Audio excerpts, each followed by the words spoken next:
學原因 BB 暫時冇埋身，點樣先可以增加奶量？BB 因為醫學原因冇得埋身呢，咁即係 BB 都仲喺醫院啦。如果咁講，其實咧可以試下問下兒科嘅同事，BB 可唔可以同你做肌膚接觸？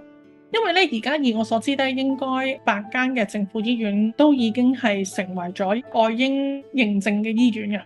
咁所以變咗咧，佢哋都會有一啲支援媽咪母乳嗰個，即係無論喺兒科方面都會係可以做得多啲或者做得好啲。咁所以咧，媽咪你係可以問下兒科嘅同事，BB 可唔可以都同你做下肌膚接觸？呢個係會有啲幫助嘅。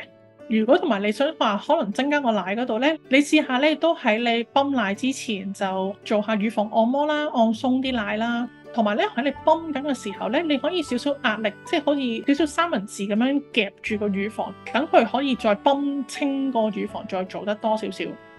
咁同埋當然即係如果 BB 而家醫學而家冇得埋身，即係應該 BB 我估計都應該仲喺醫院啦。可能你都要去醫院探 BB 啦，可能好頻撲啊，都可能個人你都會比較攰啲嘅。所以如果可以嘅話咧，就盡量都要爭取時間休息，要照顧翻一下自己。因為咧，有時如果媽咪你飲水唔夠啦，個人休息唔夠啦，其實都會影響上奶嘅。咁所以咧變咗咧喺呢啲方面咧，媽咪都要留意一下啦。因為你都要有強壯健康嘅身體先可以繼續照顧 BB 噶嘛。